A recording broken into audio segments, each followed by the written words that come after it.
નમસ્કાર દર્શક મિત્રો, સ્ટ્રીટ ન્યૂઝ ગુજરાતમાં આપ સૌનું હાર્દિક સ્વાગત છે.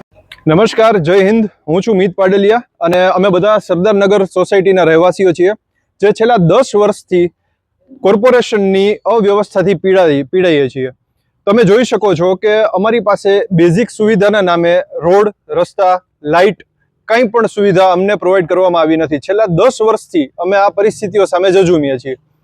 કોર્પોરેશનને અમે કોર્પોરેશન દ્વારા જ્યારે રજૂઆત કરવામાં આવી અમને, ત્યારે આ જે લેટર આપવામાં આવ્યો એમાં અમારી જે ગ્રાન્ટ આપવામાં આવી છે અમારી સોસાયટી માટે, એ ગ્રાન્ટને ટૂંકી કરીને એક જ રોડની ગ્રાન્ટ ખાલી પાસ કરવામાં આવી છે, જેના લીધે અમે લોકો છેતરપિંડીનો અનુભવ કરીએ છીએ અહીંયા. એ સિવાય લાઇટનો પ્રશ્ન, અમારે એટલા જ વર્ષોથી લાઇટનો પ્રશ્ન પણ છે. અહીંયા કોઈ પણ સ્ટ્રીટ લાઇટ અમને આપવામાં આવી નથી. આટલી બધી ગ્રાન્ટ પાસ થતી હોવા છતાં કોર્પોરેશન દ્વારા કોઈ પણ જાતની બેઝિક સુવિધા અમને આપવામાં આવતી નથી. એ સિવાય તમે જોઈ શકો છો એ રીતે અમારા તમામ રોડ રસ્તાઓ અત્યારે ખખડધજ હાલતમાં છે, જ્યાંથી લોકો નીકળતા પણ બીવે છે. અમારા કેટલા સોસાયટીના લોકોને હાથ પગમાં ફ્રેક્ચર પણ આવી ગયા છે અહીંયાથી પડીને, કેમ કે અહીંયા એટલી સુવિધા નથી કે લોકો ચાલીને પણ જઈ શકે અથવા બાઇક લઈને પણ નીકળી શકે. તો આ વસ્તુ સામે અમે કોર્પોરેશનને રજૂઆત કરીએ છીએ મીડિયાના માધ્યમથી. એ કોર્પોરેશનની વ્યવસ્થાની અધોગતિ કહેવાય. તો પ્લીઝ અમારા પ્રશ્નોનું નિરાકરણ કરવામાં આવે.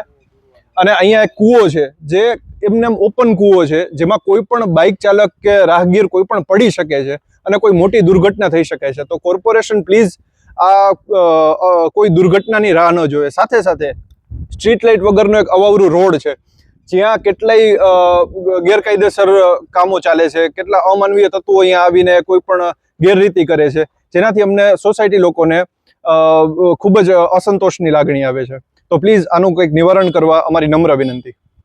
Reporter Sachin Joshi, Jamnagar, street news Gujarat. અમારી ચેનલને લાઇક કરો, શેર કરો, કોમેન્ટ કરો અને હા, સબસ્ક્રાઇબ કરવાનું તો